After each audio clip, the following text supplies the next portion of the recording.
Good morning. I would encourage everyone to open up to their Bibles to Deuteronomy chapter 26. Deuteronomy chapter 26, we'll be reading from that in just a couple moments. It is good to see so many people out with us. We do have people that are traveling because of the holiday week. We have people that are here because of the holiday week. So whatever your purpose for coming and going, we're excited that you've chosen to be with us here. As a preacher, you inevitably deal with very controversial subjects. I'm no stranger to having to get up in the pulpit and deal with things that are very, very sensitive. Sometimes you get up and you don't really know how things are going to go. You know you should say some things that are going to ruffle some feathers, and you always want to do it in the most loving possible way. And so you try to approach it from a sense of grace. I'm here to tell you, though, that this might be the most controversial statement I've ever had. If I make it to the end of this sermon, then I think it'll be a miracle for all of us. But I feel like it needs to be said. My personal belief is that Thanksgiving, it's not up there. Thanksgiving is the best holiday of the entire year. And you can change my mind if you want to. This is a hill that I'm willing to die on. I know a lot of people feel like Christmas is really the time of year when everything kind of comes together. To me, it absolutely does not get any better ever than Thanksgiving. I don't know how you can hate a day where literally your only job, from the time you wake up to the time you go to bed, is to stuff your face with as much food, have a coma on the couch, and hopefully if everything goes okay, watch the Cowboys lose. That's always a good way to end the day. There's the controversial statement. I knew I'd come to it eventually. This day is usually associated, though, with a lot of giving of thanks. Obviously, that's the whole point of the name, is that you give thanks for the things that you have. But I think there's another thing that when you look at the idea of Thanksgiving kind of comes into play as well, and it's that there seems to be a similarity between the idea of gratitude that we have sometimes and also the ability to express and to have that generosity towards other people. And in a sense, it almost seems to be this kind of difference with the word, that it's not a giving of thanks as much as it is a thanks that leads to giving.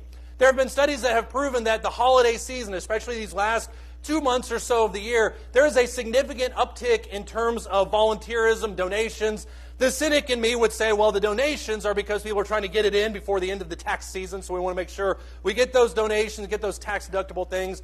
But there's also an increase in volunteerism. You have all sorts of organizations that report an average of about 50% of increase in volunteerism around this time of the year. And I don't think that's by accident.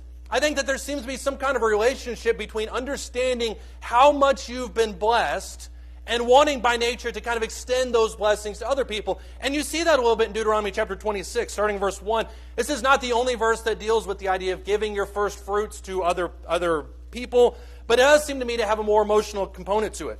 Deuteronomy chapter 26, starting in verse 1, it says, "Then it shall be that when you enter the land which the Lord your God gives you as an inheritance, and you possess it and live in it, that you shall take some of the first of all the produce of the ground which you bring in from your land, that the Lord your God gives you. And you shall put it in a basket, and you shall go to the place where the Lord your God chooses to establish his name.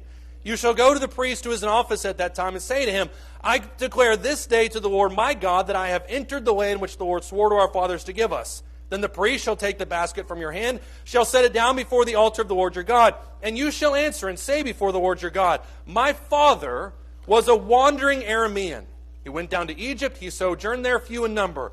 But there he became a great, mighty, and populous nation.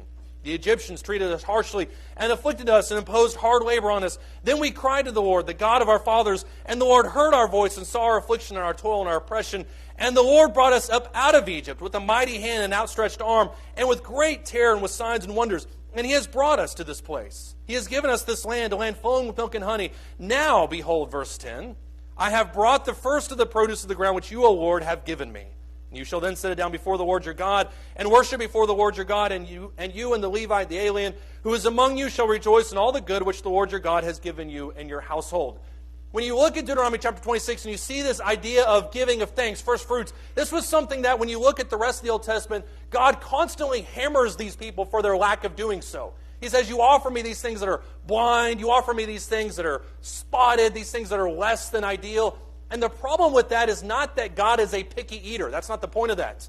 The reason that he's upset about that is because of what's mentioned here in Deuteronomy chapter 26. The idea is that I offer these first fruits, and as you have a 6-verse expose that says, this is emblematic of the fact that I recognize that you gave me all these things. I'm giving you the first fruits because as I recount my history, this is who I was, this is what you did for me, and this is who I am now. That attitude of thankfulness is inherent in the idea of being a Jew. And so those first fruits represented that same idea. I would argue this is an idea that Christians should have in today's world as well. When you look at the natural progression on the day of Pentecost in Acts chapter 2, you have these people that argue that the things that are happening here is that these people are just drunk, they don't really know what they're saying, and then they have an understanding of what Jesus is, who Jesus is, what he did for them. And then you remember what happened after the whole baptism scene. After baptism, it says that they gave of each other, they gave of their fruits to each other, so that nobody had lack. There was this real potent sense of hospitality.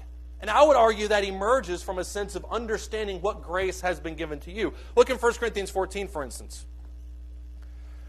1 Corinthians chapter 14. This is a section that deals largely with the idea of spiritual gifts, and this is a part of that. Obviously, you'll see this in this section.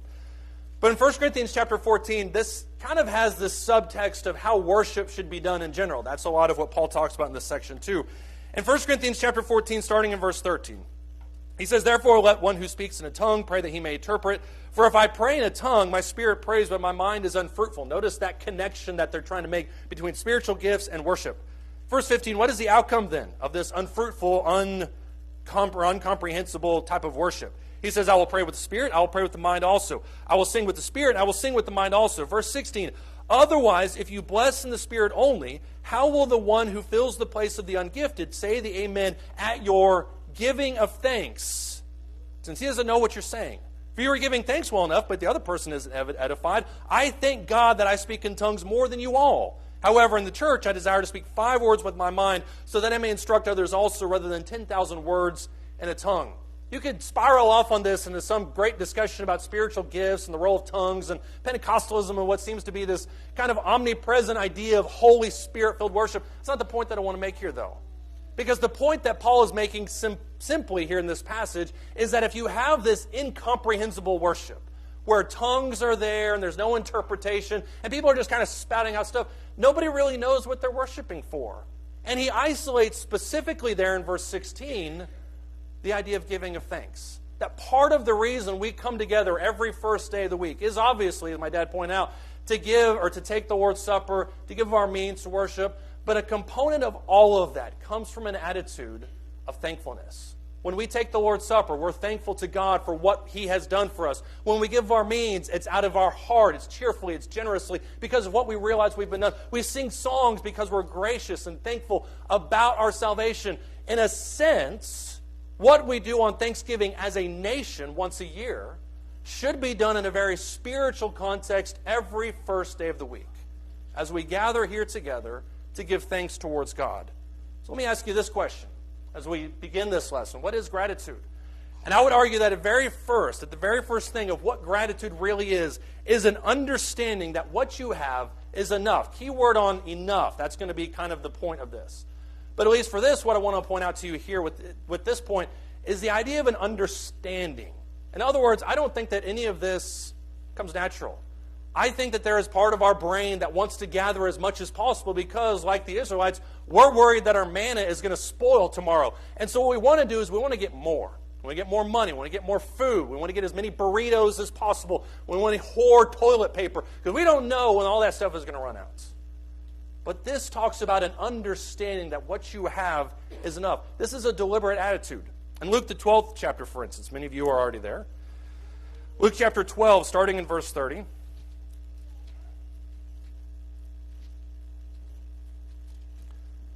Luke chapter 12, starting in verse 30. He goes on this long kind of monologue, and this is very similar to what he talks about in the Sermon on the Mount, which we covered last Wednesday night. But he talks about a lot of things about worry, and he says, don't worry about your food, don't worry about your life, don't worry about your clothes. And then he says in verse 30, for all these things the nations of the world eagerly seek, but your fathers know that you need these things. I would argue that verse 30 backs up literally what I just said, which is the idea that these are things that are very natural for us to do. We worry about food, we worry about clothes, we worry about time, we worry about our health, we worry about all these things. That's what the nations do. Verse 31, however, seek his kingdom and all these things will be added to you. Don't be afraid, little flock, for your Father has chosen gladly to give you the kingdom. Listen to verse 33. Sell your possessions, give to charity. Make yourselves money belts which do not wear out, an unfailing treasure in heaven where no thief comes nor moth destroys. Verse 34, the penultimate verse in this section, for where your treasure is, there your heart will be also. Here's the question. Where is your treasure? And that's really what Thanksgiving every year is designed to do, is kind of take a step back. The Black Friday, the circulars, that can wait till Friday. Thursday is designed for us to take a step back, at least as a nation, and think to ourselves, what are we thankful for? What do we have? What is it that we have been given? What do I, in other words, value in my life? And so what he says here in verse 34 is, where your treasure there will be also, your heart will be. But in verse 33, he says, tell all that you have, give to charity, because you have treasures in heaven. Understand that, see that. That's a mentality shift.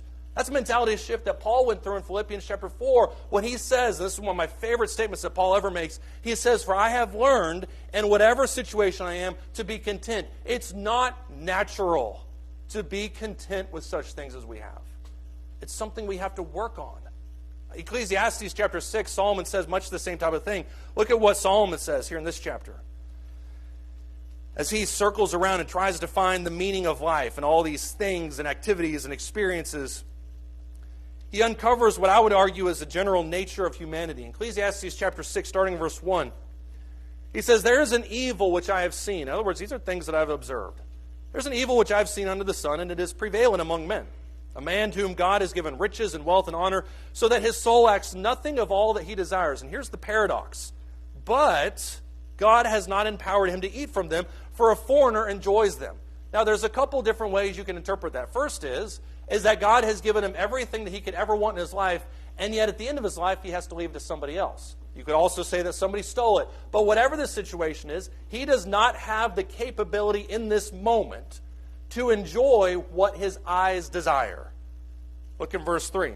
If a man fathers 100 children and lives many years, however many they may be, but here's the phrase again, but his soul is not satisfied with good things, and he doesn't have a proper burial, then I say better the miscarriage than he. And here's the reason why in verse 4. For it comes in futility, it goes into obscurity, and its name is covered in obscurity. It never sees the sun. It never knows anything. It is better off than he.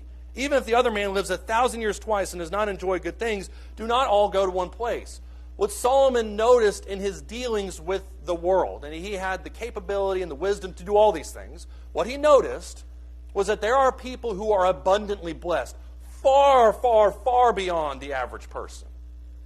But he doesn't have the capability to enjoy those things. In other words, the wealthy man in today's world would walk into their garage and they would see 20 cars, all of which they've wanted their entire life. They have labored hard for it, 16, 17, 18-hour days for 30 years. And this is the fruit of their labor.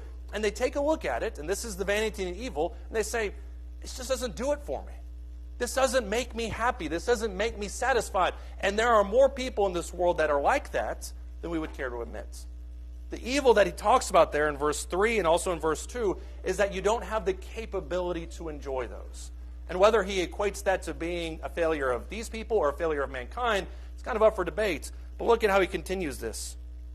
In verse 7 of Ecclesiastes chapter 6, he says, all a man's labor is for his mouth, and yet the appetite isn't satisfied.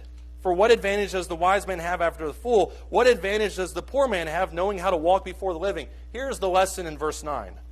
What the eyes see is better than what the soul desires. Let me read that again. What the eyes see is better than what the soul desires. This too is futility and a striving after a wind. That's really the lesson here, isn't it? Is that sometimes our eyes see things, and our eyes desire things, and our eyes kind of observe all these different gifts that we want, but that's not really what our heart desires. And sometimes these things don't go hand in hand, and so there's that evil that begins to permeate. I have, and I thought this is what I wanted, but it's not really what I want. Gratitude is that understanding that what you have in your life, whatever that X is for you, it's enough. And it's not enough because it's more than this guy has over here. I don't mean to point at Joe. It's more than what this guy has. It's enough because you're able to enjoy it. You can always tell who these people are because those people that don't understand this, they're just natural complainers. These are people that find fault with literally every single thing in the entire world. It doesn't matter what they have. It doesn't matter how blessed they are. They always seem to find some issue with what they have. And that was what was going on in Numbers, the 11th chapter. Look at that. Numbers chapter 11. It seems almost silly to talk about how the Israelites complain, because they always complain. It just seems to be a hallmark of who these people are. And in Numbers chapter 11, there's the first 3 verses that are very blunt, and then the next 3 verses that are very surprising. Numbers chapter 11, starting in verse 1, he says, "Now the people became like those who complain of adversity in the hearing of the Lord." This is just who they are. "And when the Lord heard it, his anger was kindled, and the fire of the Lord was burned among them and consumed some of the outskirts of the camp." God's not happy about complainers. Verse 2, "The people therefore cried out to Moses. Moses prayed to the Lord. The fire died out. So the name of that place was called Taberah, because the fire of the Lord burned among them." These people didn't see what God had given them. They complained to God. That registered with anger as God, or as anger with God, and he killed them. Verse 4, "The rabble who were among them had greedy desires, and also the sons of Israel wept again and said, 'Who will give us meat to eat?'" They're still complaining. "We remember the fish we used to eat free in Egypt, the cucumbers, the melons, the leeks, and the onions, and the garlics. But now our appetite is gone. There's nothing at all to look at except this manna," which, by the way, fell from heaven. "But we don't have anything, God. I remember when we came from Egypt, we had all these different vegetables, we had all these different fruits. We had all those different things. But not all we got is this manna that comes from God. That's all we have." Did they forget the first 3 verses? We won't take the time to read verses 7 down through the end of this chapter, but if you look at what happens here, the complaining is almost so intense that even Moses gets wrapped up in it. And then God finally says in verse 30, "If complaining is what you want, then I'll answer your complaining." Look at verse 31. "Now there went forth a wind from the Lord, and it brought quail from the sea. Let them fall beside the camp about a day's journey on this side, a day's journey on the other side, all around the camp and about 2 cubits deep on the surface of the ground." You want more food? I'll give you more food. Verse 32, "The people spent all day and all night and all the next day and gathered the quail. He who gathered at least had 10 homers. And they spread them out for themselves all around the camp. Now while the meat was still between their teeth, before it was chewed, the anger of the Lord was kindled against the people. And the Lord struck the people with a very severe plague. So the name of that place was called Kibroth-Hattaavah, because they buried the people who had been greedy." This seems to be an attitude that we as humans have. That what we see is what we want, and when we get it, we don't really want it anymore because it's not really everything that we want. And so we then start complaining about the things that we have so that more stuff comes. And the reality is, as Ecclesiastes chapter 9 points out, or chapter 6 points out, there is never an end to that. Gratitude is understanding that what you have is enough. That whatever you have is enough. Gratitude is also an understanding that where that enough came from. I want you to look at Psalm 118 real quick. Psalm 118. If you're going to pinpoint one verse, more or less, that kind of summarizes where this enough comes from, to me, a lot of people would point to Psalm 118. Psalm 118 and verse 24. You might have this verse memorized. You might have it as a Facebook post tomorrow. That's totally fine. Nothing wrong with that. Psalm 118 and verse 24. "This is the day which the Lord has made. Let us rejoice and be glad in it." According to a lot of people, when you look at that verse, the whole point of this verse is that God has made today. He's raised us to have life again today. We should be thankful for that. We should move on with an attitude of, I was hoping I would not say attitude of gratitude. I almost said it right then. We move forward throughout our day with an attitude of thankfulness. And there's nothing wrong with that thought. If you want to wake up every morning and the very first thing you want to do is thank God for the fact that you woke up out of your bed, there are much worse ways to spend your day than that. That's not what this verse talks about. Look in Psalm 118, starting in verse 22. Psalm 118, starting in verse 22, he says, "The stone which the builders rejected has become the chief cornerstone." You know what he's talking about from that verse. "This is the Lord's doing. It is marvelous in our eyes. This is the day which the Lord has made. Let us rejoice and be glad in it. O Lord, do save, we beseech you. O Lord, we beseech you, do send prosperity. Blessed is the one who comes in the name of the Lord. We have blessed you from the house of the Lord. The Lord is God. He has given us light. Bind the festival sacrifice with cords to the horns of the altar.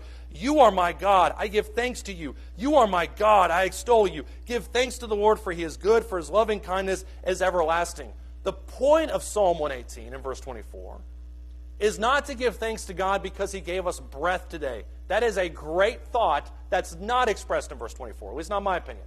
The point of it in verses 22 through 29 is the understanding that we live in a period of salvation. The idea that I can wake up and I know that whatever happens today, tomorrow, the next day, I know that if I live for God, I don't really have anything to worry about. And that's when you look at the end of this section, when you look at 25 down through verse 29, and you have this attitude of service, of obedience, of hospitality, of love towards God. This is what defines us. That we understand, number one, that what we have is enough, but we also understand where that enough came from. As James chapter 1 talks about in verse 17, he says, "Every good and perfect gift comes down from the Father of lights." That means everything. I like how one person described it when they described gratitude as being a sort of moral barometer. And however thankful somebody is, that kind of denotes their generosity. What they said is that it's the acknowledgement that one has been the beneficiary of another person's moral actions. In other words, my understanding and my extension of gratitude is how much I understand that other people extended that gratitude towards me. And if I live in a state where I'm constantly aware of not only the fact that God loves me, the fact that He sent His Son to die for me so that I could live for Him, if I'm living in that state, there is no shortage of the amount of hospitality and generosity that I can give. Look in 1 Timothy chapter 1, or 6 rather, 1 Timothy chapter 6. This more or less has a spiral attitude. 1 Timothy chapter 6. Paul is speaking to people who would otherwise be wrapped up in their own lives. 1 Timothy chapter 6, starting in verse 17. He says, "Instruct those who are rich in this present world, not to be conceited or to fix their hope on the uncertainty of riches, but on God who richly supplies us with all things to enjoy." What he did not say is instruct those who have a net worth of over $3 million to be present. He says those who are rich. That embodies you or me if we want it to be.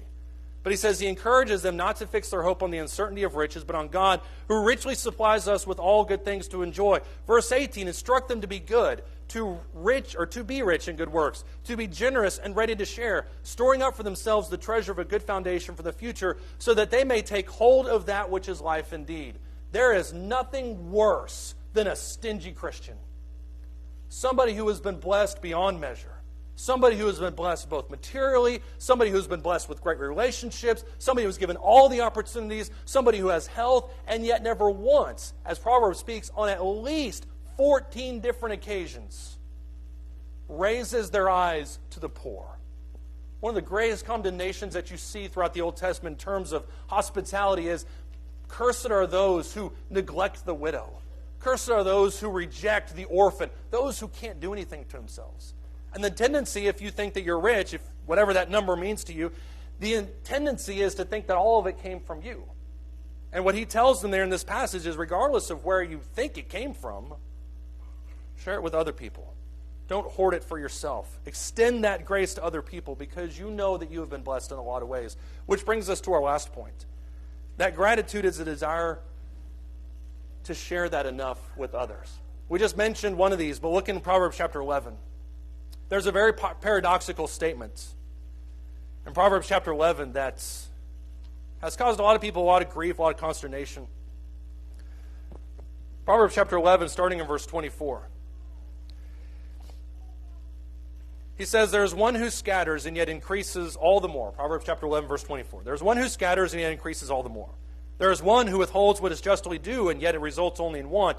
The generous man will be prosperous, and he who waters will himself be watered. He who withholds grain, the people will curse him, but blessing will be on the head of him who sells it." It's a very paradoxical statement, because in essence what Solomon is saying is that the more that you give, the more you can expect to return back to you. Televangelists have really latched onto this, in case you can't suspect that from the verse. There are a lot of televangelists that will tell you what you need to do is you need to provide seed money. And so if you give person X $15, then you can expect a tenfold back to you. That's what this verse is talking about. It's not what that verse is talking about at all. It's a very paradoxical interpretation of wealth building. Because the general consensus is that in order to build wealth, you have to get as much stuff, and then you have to put it in a nice savings bond, and then you have to put it in crypto, or maybe not crypto, but you have to wait for it to grow. That's what you really have to do. And so Solomon's understanding that you need to share it is very paradoxical. Notre Dame, I thought was very interesting, has an institute for the science of generosity. It's not surprising the predominantly Catholic institution would have something that seems overtly religious. But they had this to say about this paradoxical statement. He said, "The generosity paradox can also be stated in the negative. By grasping onto what we currently have," listen to this, "we lose out on better goods that we might have gained otherwise. In holding on to what we possess, we diminish its long-term value to us. By always protecting ourselves against future uncertainties, we are affected in ways that makes us more anxious about uncertainties and vulnerable to future misfortunes. In short, by failing to care for others, we do not properly take care of ourselves." And listen to this. "It is no coincidence that the word miser is etymologically related to the word miserable." This is an attitude that we have. That sometimes the perception is that we need to hoard as much as we have, and we need to have that attitude that we just gather and gather and gather. And what they're arguing for is that if that's what your attitude is, then you'll miss out on opportunities very naturally to build your wealth, but also to build relationships, to build the heart of generosity that leads to opportunities you can never imagine. Now, I understand that's a very carnal way of looking at that, but it speaks to the way that we approach life. Do we look at our riches and do we look at our things as only ourselves, or only for ourselves? Or do we look at our riches and the things that we have as ways to build the world around us? 2 Corinthians chapter 9, if you would. We oftentimes look at 2 Corinthians 9 as solely an attitude of giving. And it is about giving. I don't want to negate that fact. But it's also about the manner in which we give. 2 Corinthians chapter 9, starting in verse 1. He said, "It is superfluous for me to write to you about this ministry to the saints, for I know your readiness, of which I boast about you to the Macedonians, namely, that Achaia has been prepared since last year, and your zeal has stirred up most of them. But I have sent the brethren," and if you want a name of the brethren, that's in chapter 8, usually Titus, Barnabas, it kind of has the idea of those type of men. "I've sent the brethren, in order that our boasting about you may not be made empty in this case, so that, as I was saying, you may be prepared. Otherwise, if the Macedonians come with me and find you unprepared, we, not to speak of you, will be put to shame by this confidence. So I thought it necessary to urge the brethren that they would go on ahead and arrange beforehand your previously bountiful gift, so that the same would be ready as a bountiful gift and not affected by covetousness." In other words, there is a need.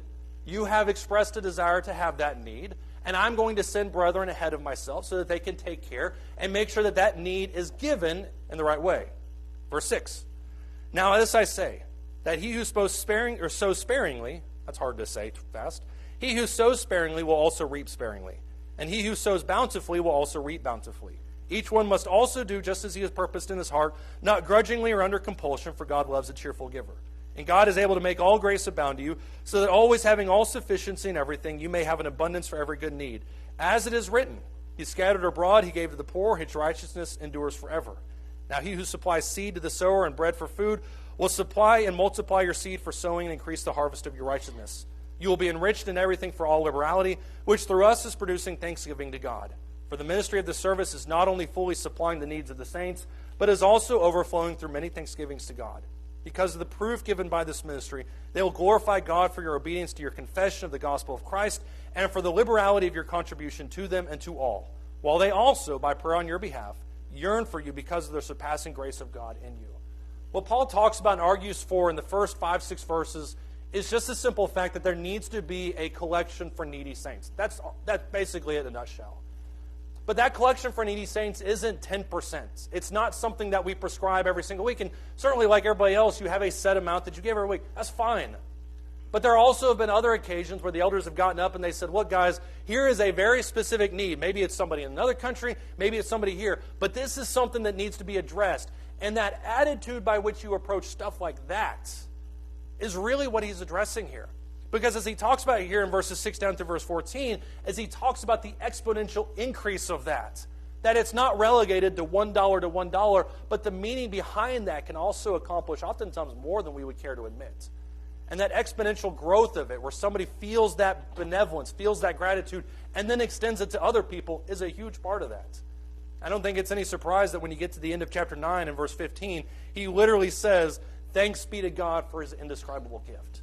That understanding of what we have, that what we have is enough, and that we need to share that enough with other people, does way more good than sometimes we care to think about, and may sometimes we realize. We tend to think, okay, if I give the Zimbabweans $1,000, well, that's simply $1,000 that they can use to buy food, and that is true.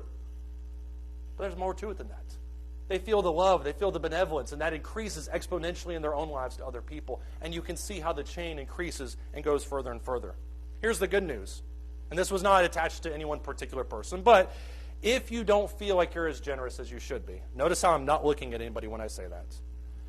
I'm looking out the ceiling. You can rewire your brain to be more generous.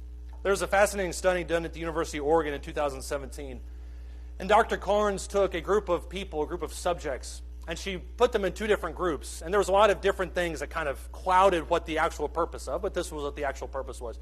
She made them do a bunch of things, but one of the things she made these two groups do was she made people, on one hand, journal about anything that was going on in their lives. Just a casual journal, what they did that day, what they ate, stuff they don't post on Facebook, whatever it was. Just keep a general journal. The other group of people were designed to keep a very specific journal about things that they were thankful for. She let that go on for, I think it was 3 or 4 months. She gathered those people back, and then she did this other experiment where she took those two groups of people and she wired things to their brain and was watching the way her neural pathways responded to different events. One event was money coming into their bank account. Another event was money going to a charity. And what she noticed was that the people who spent time every single day diligently engaged in keeping record of the things that they were grateful for, their neural pathways responded much more favorably and much more strongly to the charity giving than it did money going into their own account. The idea of gratitude that we have, that gratitude plays in our life, extends itself much farther than we care to admit. And so I would have a challenge for all of us, especially as we're thinking about this type of stuff this week. I would challenge all of us for the next 6 days, 7 days if you want to. Just write down at the beginning of every day 3 things that you're thankful for. And I don't mean general things. I'm thankful for health, although certainly we should always be thankful for. Thinking of 3 very specific things to that day. Maybe it's the fact that you had enough money to fill up your car with gas. In these economic times, that's certainly a hardship for a lot of us. Or maybe the thing that you're thankful for that day is the fact that you didn't get into an accident because you just saw one that happened 5 seconds earlier. Whatever it is, think of 3 things that you're thankful for every single day. And watch how your attitude changes towards other people. It's a fascinating study. But I would argue it makes us better and stronger Christians when we accept and we understand the gratitude specifically that we've been given every single day. If you're here this morning for some reason you don't have that understanding of gratitude in regards to Jesus, then it's maybe because we don't have an accurate understanding of what that cost him. It wasn't that it just cost Jesus a little bit of his time. It's not that it just cost him a little bit of money. It cost Jesus his very life to give us the salvation that we worship and praise him for every single Sunday. And if you haven't started down that path towards thanking him, towards serving him, towards living for him, you can do that now as we stand and as we sing.